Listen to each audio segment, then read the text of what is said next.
ilusi, neraka itu ilusi. Kalau menurut pendapat abang ini bagaimana bang? Ya kalau yang digunakan itu adalah kacamata spiritual, itu boleh-boleh saja, asal jangan menggunakan kacamata agama. Karena kan spiritual itu lebih bersifat pribadi, lebih bersifat khusus. Kalau agama itu kan sifatnya umum. Ya mungkin yang dimaksud ilusi di situ tamsil atau analogi. Kalau memang yang dimaksud ilusi di situ adalah tamsil atau analogi, ya benar seperti itu. Cuma memang terlalu vulgar kalau kita mengatakan bahwa surga itu ilusi, neraka itu ilusi. Terlalu telanjang. Contoh misalkan saya memberikan sesuatu, permen misalkan, kepada sampean, cuma permen itu tanpa bungkus. Permen itu saya kupas, saya berikan kepada sampean. Sampean akan merasa jijik tentunya. Benar kan? Nah sama pendapat pun seperti itu. Maka ulama itu kan membungkus tentang arti surga yang sebenarnya itu dengan tamsil, dengan analogi, agar menjadi indah bahasanya, agar menjadi baik kedengarannya. Contoh seperti saya, misalkan saya mengatakan surga itu berhala, karena banyak orang yang ibadahnya karena inginkan surga, bukan karena Allah semata. Itu kan tidak dibungkus, bahasanya terlalu vulgar. Nah bahasa-bahasa yang vulgar ini tidak baik kalau disifatkan ke umum, tapi kalau ke khusus ya boleh-boleh saja.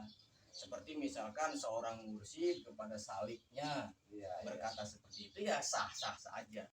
Nah, kalau menurut abang surga itu yang sebenarnya itu seperti apa bang? Surga itu bahasa apa sih? Arab. Kalau jannah bahasa apa? Bahasa Arab. Berarti surga bukan bahasa Arab. Gitu. Ya sepanjang yang saya ketahui, surga itu bahasa Sanskerta. Kalau bahasa Arabnya jannah. Orang Jawa menyebutnya swargo. Orang Sunda bilang swarga. Ya arti yang sebenarnya kenikmatan. Nah kenikmatan ini yang dirasakan oleh jiwa, itu yang disebut surga. Jadi kalau kita beranggapan bahwa surga itu adalah tempat atau satu pulau, suatu daerah yang indah luar biasa, memang Al-Quran mengatakan seperti itu. Bahkan jannah itu kan artinya kebun yang indah, kebun yang penuh dengan pepohonan. Tapi sebenarnya kalau kita kupas lebih dalam, yang dijelaskan dalam Al-Quran itu adalah tamsil. Yang dimaksud kebun di situ bukan kebun yang sebenarnya, tapi kenikmatan yang luar biasa. Karena asbabun nuzulnya di situ turunnya kan di Arab, di tanah yang tandus, padang pasir yang gersang. Makanya dianalogikanlah kebun yang rindang, pohon yang banyak buahnya, sungai yang mengalir. Karena di sana orang-orang di sana itu mengharapkan hal-hal yang seperti itu, keindahan-keindahan yang seperti itu. Maka tamsilnya dibuat seperti itu. Yang sebenarnya surga itu rasa, bukan tempat, tapi rasa. Karena dalam arti kenikmatan itu tidak menunjukkan tentang tempat, tapi tentang rasa. Rasa yang mana? Rasanya jiwa.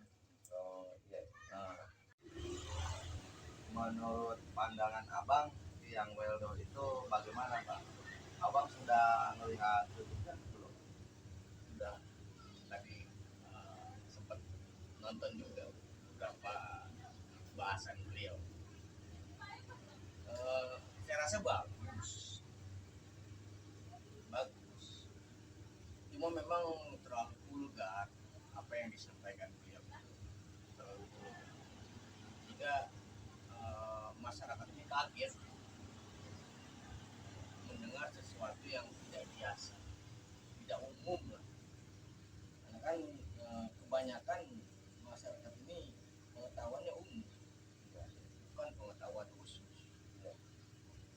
Tapi yang kalau pembahasan tentang marifat saya rasa masih sangat jauh panggang daripada apa. Iya. Kenapa saya katakan seperti itu? Karena kalau boleh saya menebak, beliau itu ilmunya sebatas ilmu mengenal diri. Oh iya. Sementara marifat itu jauh berada di puncak ilmu mengenal diri. Iya, iya. Nggak sebatas walaupun ada yang mengatakan bahwa siapa yang mengenal dirinya maka akan mengenal Tuhannya. Man arafa nafsahu faqad arafa rabbahu. Berarti intinya begini ya Bang ya. Makrifat sama ilmu mengenal diri itu jauh berbeda gitu ya Bang ya. Memang awal daripada pencapaian makrifat harus menguasai ilmu mengenal diri. Oh, jadi awalnya harus itu dulu gitu. Bisa Bang. mengenal diri. Mengenal Cuma diri dulu. kalau udah sampai ke mengenal diri bukan berarti marifat. Oh, Nah ini yang kebanyakan orang salah paham. Sebenarnya awal untuk mencapai tingkatan marifat ibarat kelas ya. Kelas Iya. satu lah, kelas satunya itu Iya. kenali diri. iya, iya. Setelah kenal diri maka binasalah diri. Setelah binasa diri tiadalah diri. Iya. Setelah tiada diri maka itu yang disebut pana.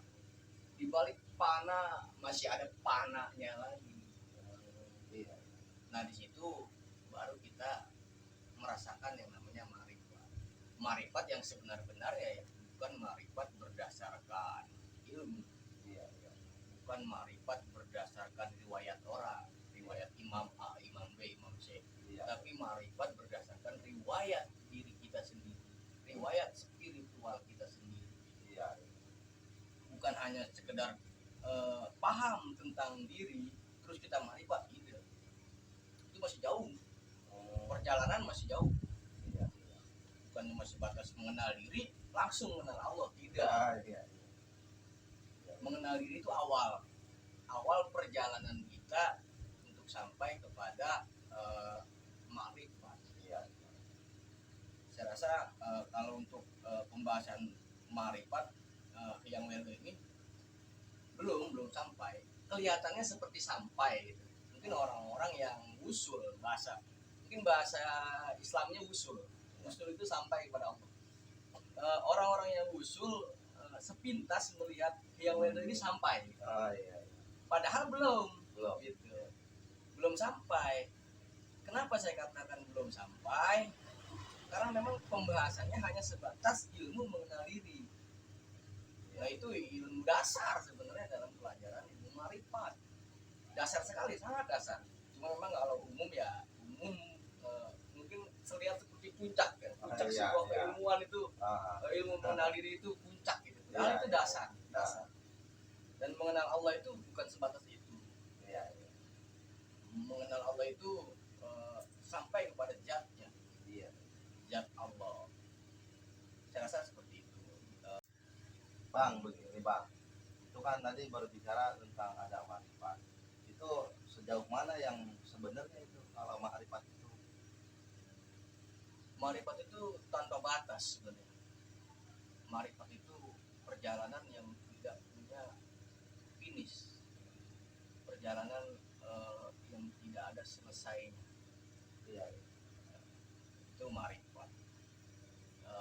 Dan marifat itu memang perjalanan spiritual, bukan perjalanan johir. Ya kan digambarkan Isra Mi'raj itu seperti penggambarannya seperti perjalanan spiritual. Iya, iya. Bukan perjalanan jasmani, tapi perjalanan rohani, perjalanan iman. Bagaimana kita mengimani Allah Subhanahu wa taala itu sampai sejauh mana? Banyak orang yang berbicara tentang marifat, banyak para kiai, para ustadz, para abuya, bahkan yang saat ini sedang viral itu abuya ya. Ya menurut saya marifatnya itu bukan berdasarkan pengalamannya sendiri. Marifat berdasarkan pengalaman orang lain. Contoh misalkan Pulau Bali. Saya berbicara Pulau Bali karena saya melihat Google Map, karena saya membaca buku, karena saya bertanya kemana jalan menuju Pulau Bali. Akhirnya saya berani mengungkapkan Pulau Bali ini seperti ini, seperti ini, seperti ini. Iya. Padahal saya sendiri belum pernah ke Pulau Bali. Iya, iya. Itu yang disebut marifat kosong. Artinya marifat berdasarkan pengalaman orang lain. Marifat yang sesungguhnya itu sampai ke Pulau Bali. Jadi mau kalau kita bicara apapun, entah itu kita berjalan kaki, entah kita naik pesawat, entah kita menggunakan sepeda motor, intinya akan sampai kepada Pulau Bali. Itu marifat. Jadi tidak bicara marifat itu udah tidak perlu dalil, tidak perlu kitab, tidak perlu hadis lagi. Marifat adalah pengalaman spiritual masing-masing. Dan orang yang marifat biasanya ya ada simbol-simbolnya. Makanya yang tahu wali hanyalah wali. Sebenarnya ada simbol-simbol tertentu. Ya bahasanya mungkin sasmita gaib. Iya. Ada sasmita gaib. Apakah beliau ini wali atau bukan? Jadi kita buat satu pertanyaan, misalkan A, dijawab A, akur. Nah itu mengakurkan. Saya rasa seperti itulah. Jadi makrifatnya seperti itu yang sebenarnya. Yang sebenarnya seperti itu. Oh, iya, iya. Mengenal Allah itu kan bukan cuma namanya saja. Awal mengenal Allah ya namanya, lalu mengenal sifatnya, terus mengenal afalnya, Iya. perbuatan,